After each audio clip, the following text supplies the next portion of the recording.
que le reçoit ce matin Serge Delbousco, le conseiller d'État chargé des infrastructures. Et ils vont revenir évidemment sur la visite du Conseil fédéral hier à Meyrin. Bonjour Serge Delbousco. Bonjour. Merci d'être sur Radio Lac ce matin. Le Conseil fédéral était donc à Meyrin hier pour cette séance extramuros avec un accueil plus que chaleureux de la population genevoise, de véritables rockstars.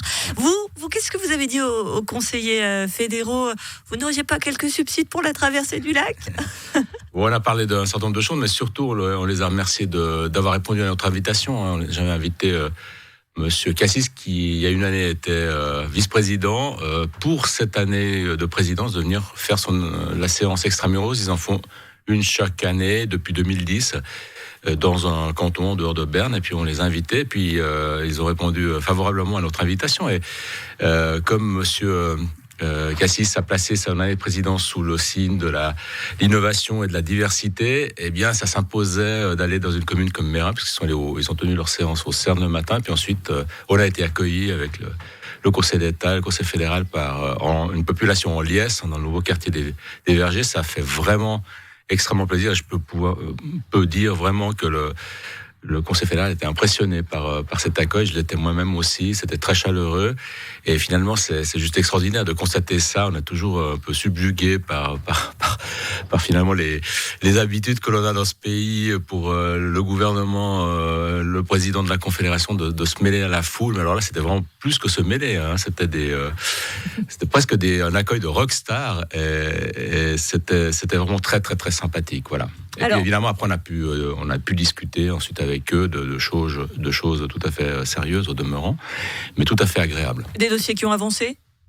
Discuter, c'était plutôt des discussions informelles. On a toujours des contacts très directs. Chacun de mes collègues, dans leurs compétences, ont des contacts. On a toujours des contacts avec la conseillère ou le conseiller fédéral qui est en charge de dossiers qui concernent non seulement la Suisse entière, bien sûr, mais aussi Genève en particulier.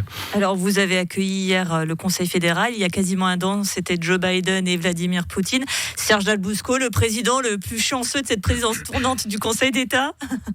Disons que je pense effectivement que je suis chanceux, mais surtout d'assumer cette présidence à une période finalement, même si on a eu durant l'hiver encore une nouvelle vague, mais qui semblait être en tout cas, qui a été bien moins embêtante que les précédentes.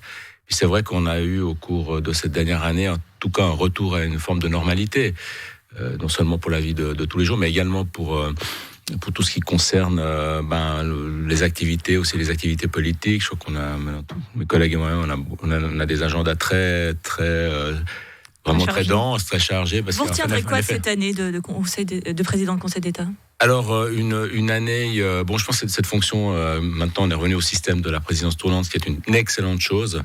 Ça permet effectivement à chaque magistrat d'exercer cette présidence du collège et puis de partager la responsabilité finalement. Chaque année, on est en charge finalement de la cohérence et puis de l'unité du collège qui se passe très bien. Moi, j'ai été vraiment très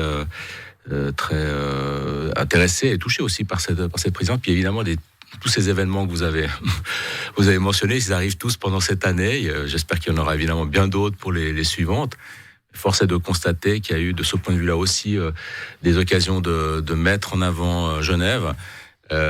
Sur la scène même mondiale, on l'a vu, on fonde évidemment beaucoup d'espoir sur cette rencontre entre les présidents américains et russes. On a vu que la suite était pas forcément été celle qu'on aurait espéré, évidemment, avec la guerre sur notre continent.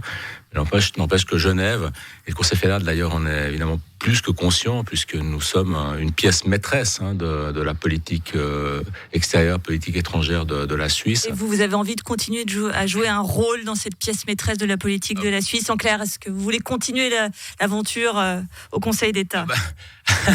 Alors, pas moi je pense que c'est plutôt pour Genève. Et là, évidemment, on tient à ce que Genève garde sa place. Mais vous, est-ce que vous voulez jouer un rôle ? Moi, je ne vais pas vous dire. En ce qui me concerne, je le dirai tout bientôt, puisque on s'est engagé et on va apporter une réponse à cette question qui est tout à fait légitime d'ici la mi-mai. On n'avait pas encore tout à fait la mi-mai. Puis on verra. Vous avez pris votre décision ? Décision est prise, en effet. Ouais. Et vous êtes également, donc on va revenir aux affaires courantes, chargé des infrastructures. Parmi les dernières annonces, cet aménagement de l'avenue Pictet de Rochemont, avec dès la rentrée du mois d'août des bandes cyclables sur une voie très fréquentée pour relier les eaux vives et le pont du Mont Blanc. On va le dire, c'est un futur enfer qui s'attend pour les automobilistes ? Non, pas du tout.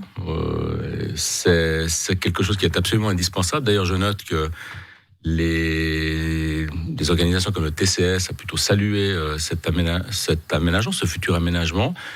On a effectivement, à preuve, avec des chiffres à l'appui, démontré que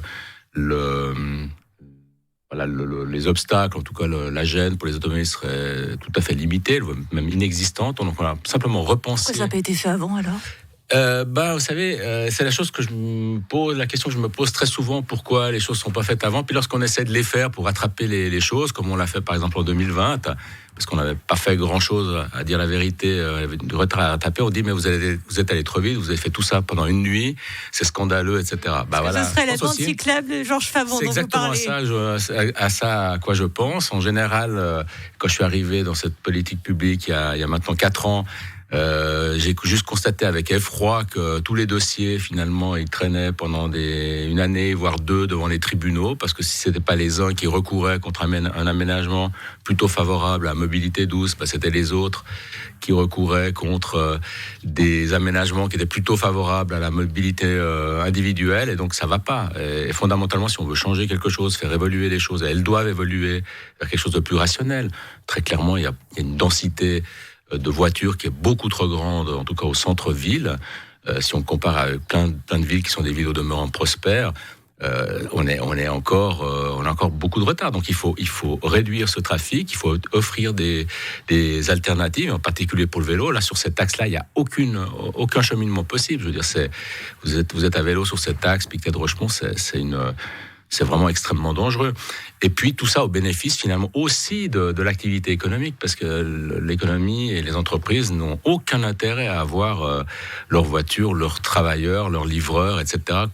Englués dans le trafic. Et quand on voit sur 100 voitures qui attendent un feu, il y en a 95 qui sont occupées par une seule personne.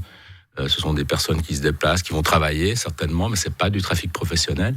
Et tout ça, ça nuit aussi à notre économie. Un sujet qui va sans nul doute faire parler Serge Dalbousco, président du Conseil d'État chargé des infrastructures, qui a pris sa décision quant à possible candidature l'année prochaine. Il viendra nous en parler très prochainement, du coup. Ce sera avec plaisir, oui. Merci beaucoup, Serge Dalbousco, d'avoir été sur Radio Lac ce matin. Merci à vous.